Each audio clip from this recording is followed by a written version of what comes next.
We felt we needed to do something new with role-playing and guns. The original inspiration was, imagine Burnout Crash Mode with body parts.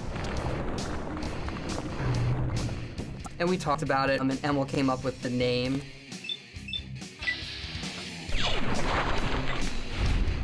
The acronym is sort of an homage to the FEV VATS in Fallout 1. It's, you know, where the Super Mutants got created from. We were sort of looking for an homage, and that's just sort of fit the Vault-Tec assisted targeting system.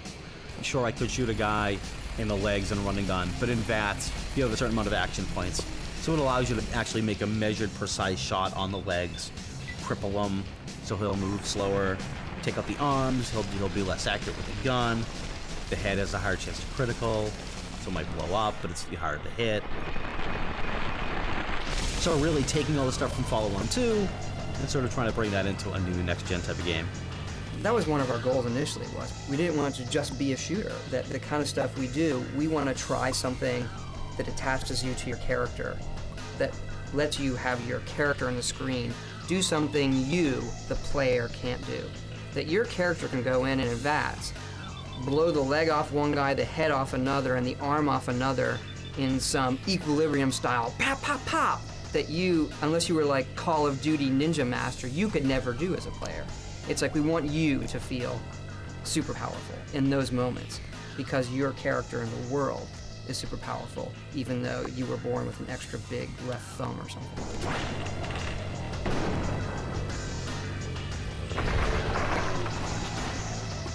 Todd's fond of saying that great games are played, not made, and that's certainly true, because we knew what we wanted to do with it. We knew we wanted to have the ability to queue up shots at somebody on specific parts of their bodies and then play that back in a cinematic fashion. And that's what we knew that we wanted to do. We had talked originally about, you know, let's not have it pause the screen. Let's have it, you know, be a sort of slow motion thing. And I was like, how many times have you been playing like a first-person game and been startled by something and just want to break and just want to be able to stop and assess the situation tactically, and pausing the game and allowing you to target the body parts allows you to do that. So I'm really happy with the way that came out. We'll put something in with as many dials, tuning things as we can, and then we'd sit there and tune it week by week to, well, now it's more like this. And then people would say, well, how should I be using it? I don't know. Go use it, and then tell us what you think. And the one thing everybody loved were the playbacks, you know, when people died in fabulous ways or showed your character doing something really cool.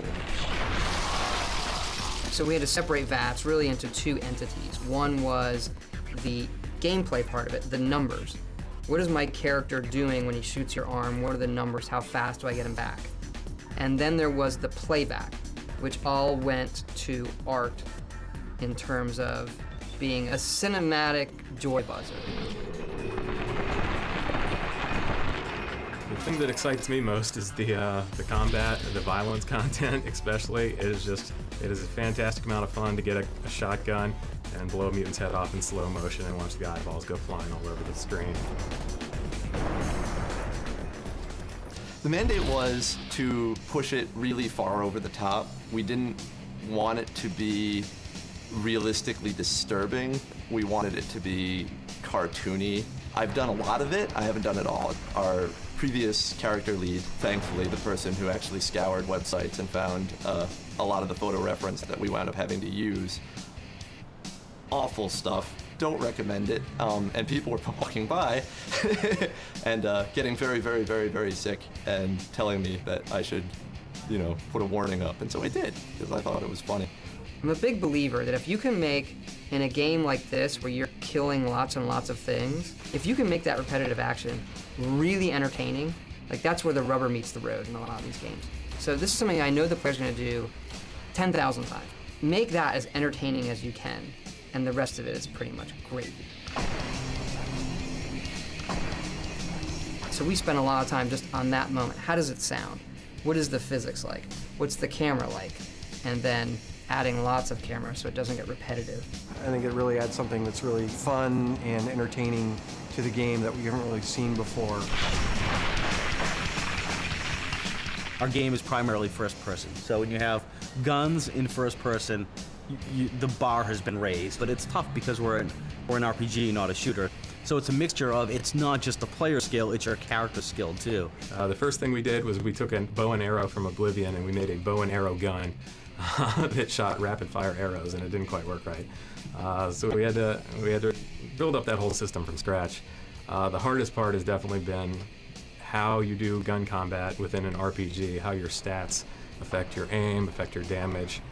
We've been over that hundreds and hundreds of times, how much the guns spread, how much damage they do, and trying to make you feel like you're getting better as you get more powerful. It's not like Oblivion, you level up automatically because it's an experience point-based game, so that will happen organically as you play the game. You have different weapon skills too, so a small handgun is determined by the small gun skill. So if you jack that skill up, you know, a small handgun will be pretty damn effective. You know, it fires more quickly, you'll get more shots off in bats. It's a constant balancing act for us to find that right balance between, you know, RPG skill and player skill, and making the guy take long enough to die, but have it feel realistic too.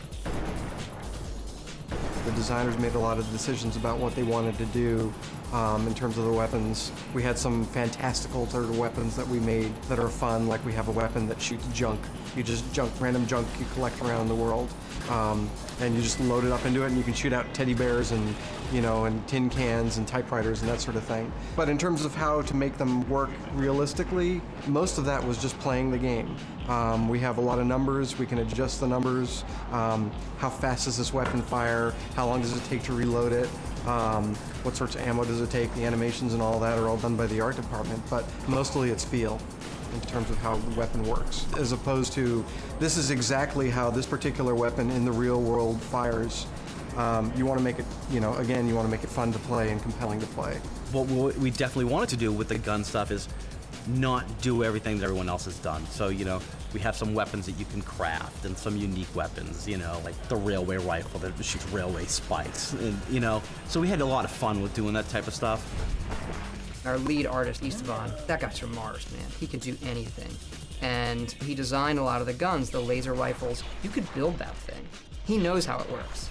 It's that part of it that I think maybe people don't see behind the scenes when we concept this stuff, you know. And we know what the knobs do. In the original games, there's actually Pip-Boy, who is the mascot of the device. So the device is Pip-Boy, and there's also a little Pip-Boy guy. It's like your link to survival.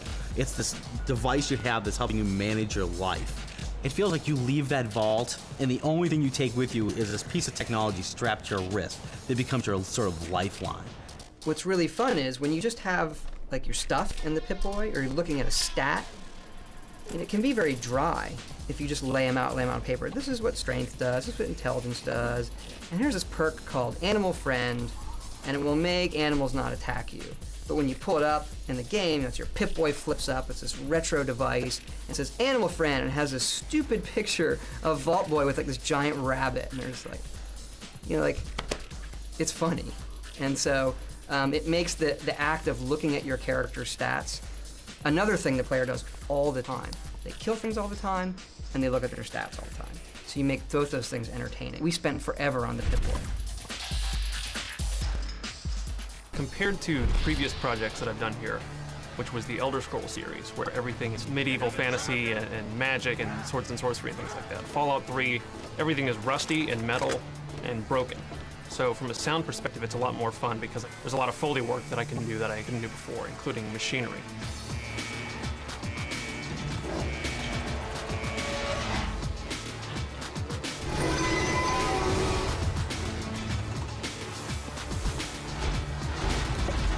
A lot of the iconic sound that I think of is going to be coming from a lot of the voices, but also a lot of the environmental sounds, like the sound of the Vault being in the Wasteland, in the Enclave military base, and places like that where I got to really put together something different.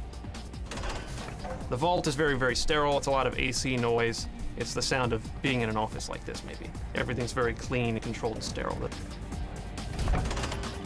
A lot of the voice, I think, in particular the robots. And that has more to do with the writers than anybody else, because they put a lot of work into making each robot very unique. There's the clearly military guy, but it's got a humorous side to it. And we've got the Mr. Handy robot, who is British butler inspired, but not so much C-3PO as he is Basil Fawlty from Fawlty Towers. Allow me to introduce myself. I am Godfrey, your personal robotic